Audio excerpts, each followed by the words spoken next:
Hello, everybody. I'm Amy Kenyon. As Kimmy said, I'm an Associate Director in Duke Learning Innovation. Unlike the other presenters today, I'm not a faculty member. It's been a long time since I've been in the classroom, but I work with a lot of consultants in my unit who work with a lot of faculty. They hear a lot of things and see a lot of examples. When Kimmy asked me or someone to present some tools, one thing she mentioned was sticky note tool. And it took me a minute, but I wasn't sure exactly what that tool was, but there was one that I thought was sort of like sticky notes that I've heard some faculty at Duke use, and I thought that might be worth showing you. I'm going to show you quickly Padlet. I want to get a show of hands, those who have heard of it or used it. Actually, who's used it? Has anybody used it? Okay, a couple people have used it. Great. You're the experts, so no, just kidding. But you might be able to answer some of the technical questions that people would have.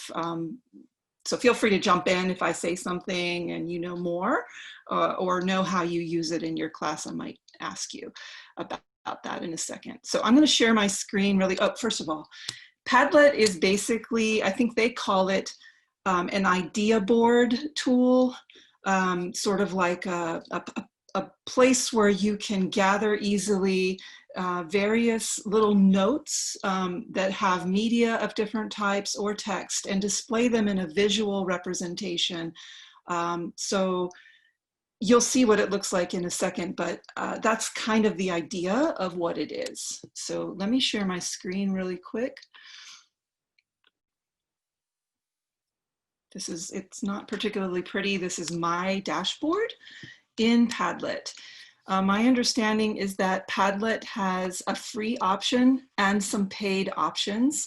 The free option allows you to have an individual to create up to 3 boards, Padlets basically, and each one can have any number of added items, which we'll see in a minute.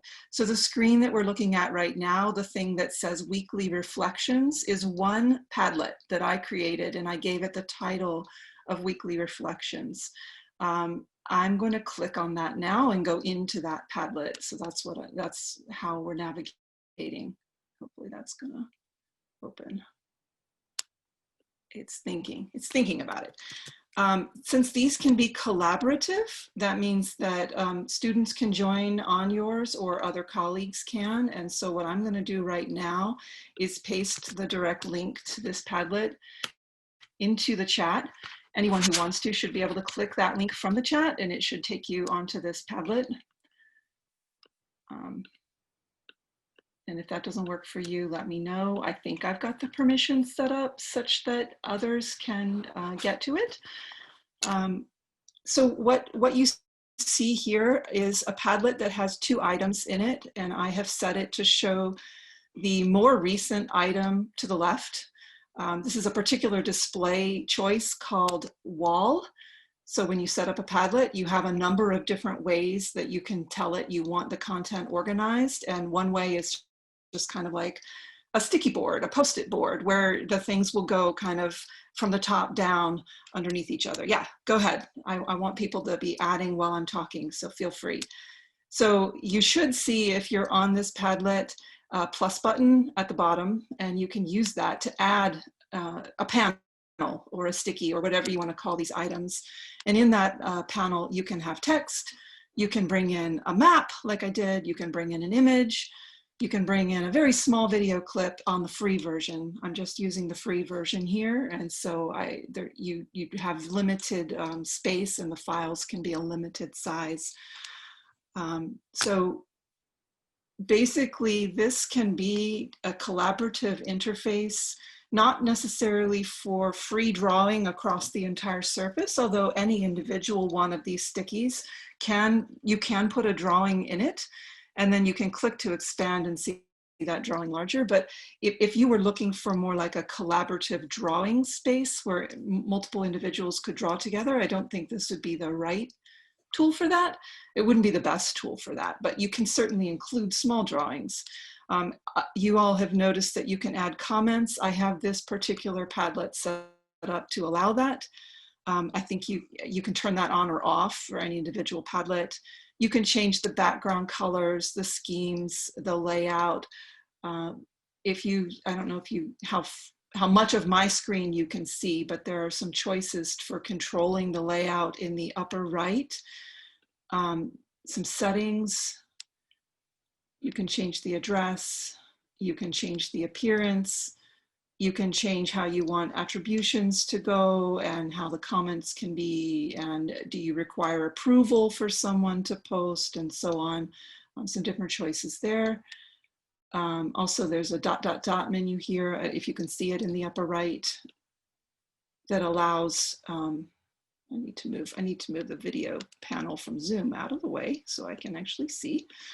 I can change the format of this particular one from what it was originally set at, which I think is called wall.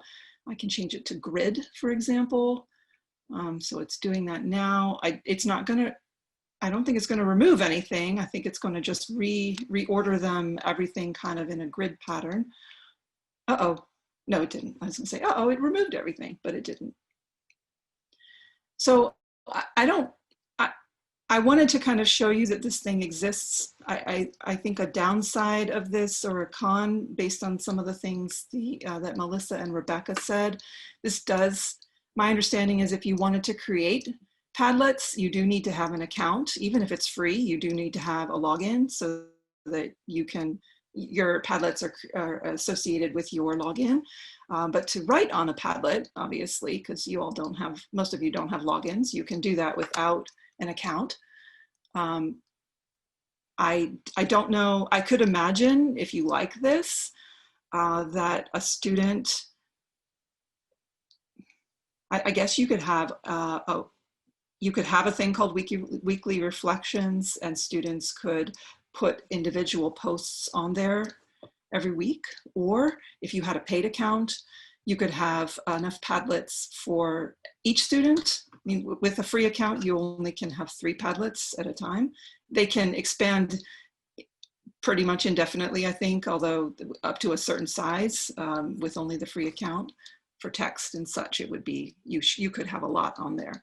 But I want to stop for a second. Since I personally haven't used these in teaching, I want to ask if those of you who have, there were a couple of you who said you had, do you want to share a way that you've used it? Or have you had a pro or a con? Have you liked it? Has it not worked? No pressure. Feel free to not respond if you prefer not to. I can just chime in. I'm Sarah, and I only am using it in the context of an online conference. So it's not a teaching tool for me yet. One thing we're running into is just sometimes the amount of scrolling that needs to take place can be fatiguing for the for the participants, but we're still totally learning. So this has been really helpful, but yeah. It was. I did notice there's a format that is sort of in vertical order. I forget what it's called, like a format rather than being like a sticky board. Each item goes one underneath the other. So that would certainly add to the scrolling if it were set up that way. Anybody else want to comment? And if you don't want to comment on how you have used it, I'm curious if anyone who had not used it thinks immediately of a way that you think it would be helpful to you or useful.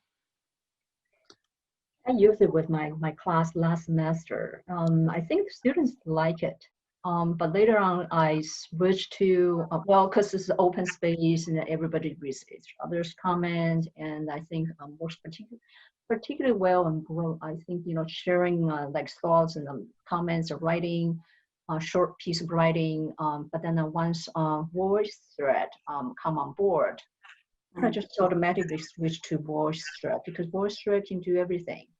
And then the layout of the voice thread, you know, kind of like a circle, is more like kind of a visually, you know, kind of like community, that kind of essence. For some reason, then, you know, oh, I think part of the reason was because I used the free version, which was only limited to 3 modules. Right. You know, more than 3, I need to remove 1 away. So, you know, voice thread embedded in the Sakai, which was more convenient. So that's why I switched. Totally see that. So I don't know, VoiceFred, this is Amy Anderson. I was thinking, like sometimes I want students to do a ripped from the headlines about education. So I could see this being a, sorry, there's a fly.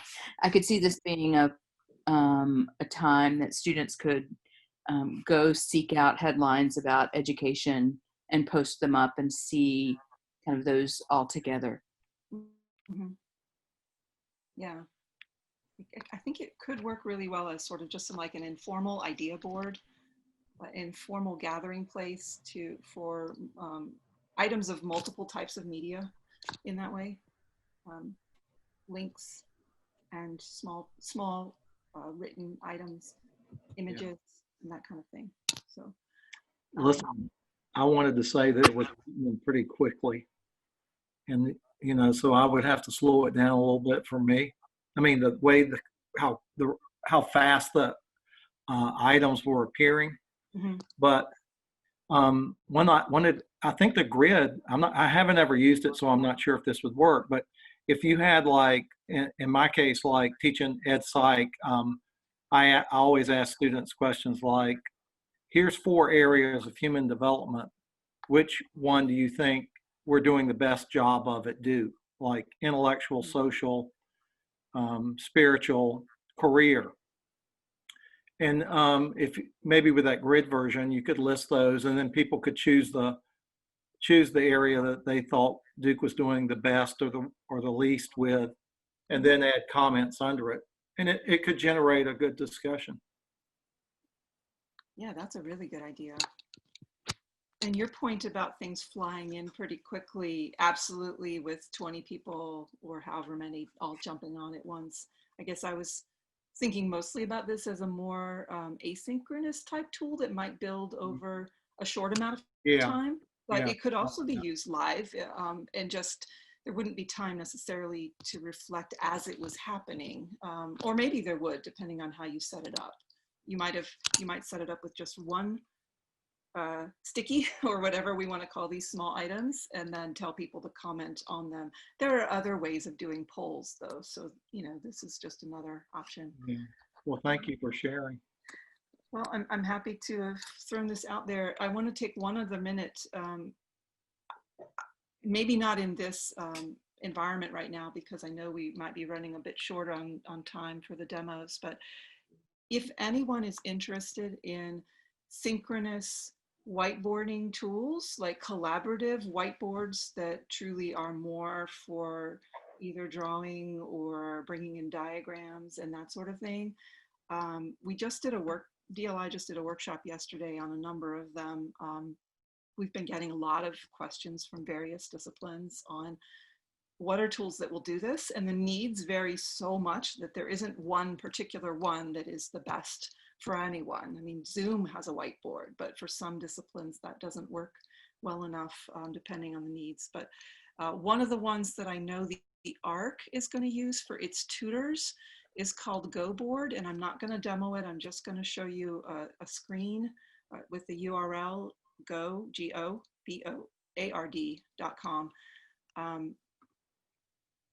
These boards, basically you can just go to this site and create one, but the ones that you create have some limitations, like the length of time that they can last or something like that. For free, you can get a specialized URL for your department where you can actually build these boards, and then they can have as many as 5 participants at a time. So that's a limit. So it would really be for more small group, maybe for office hours when you've got one or a small number of students. And as you can see,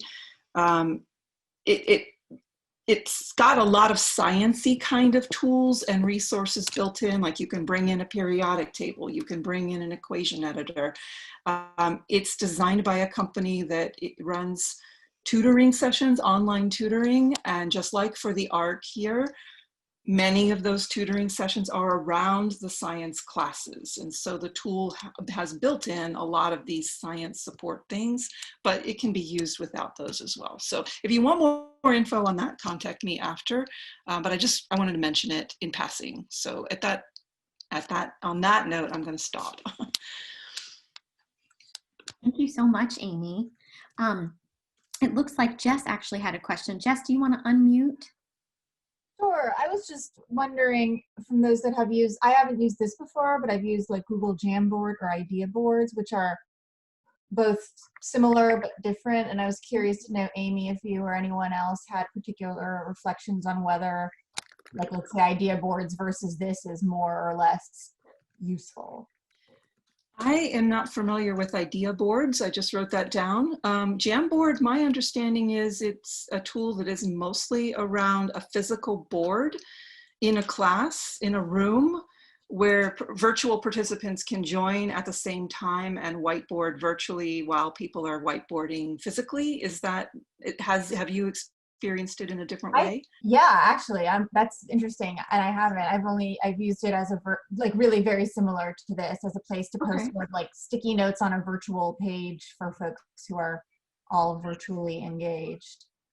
It's really interesting because when we mentioned in company with some people who run classroom support at Duke and also OIT, when we mentioned Jamboard, they're like, whoa, whoa, whoa, back the bus up. We're not supporting Jamboards in classrooms. I mean, if you go and look at Google Jamboard, it shows physical boards in classrooms and the app is kind of a secondary thing. So I'm really interested to hear that you've used it, just the app, kind of just with the virtual realm.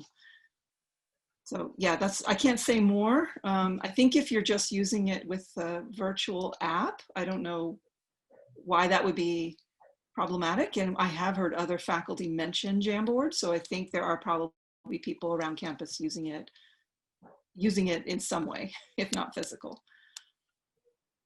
So I'm not recommending GoBoard over those tools. It's just one that we know of and had heard that the ARC was going to be using for their tutors. Okay. Any other questions real quick?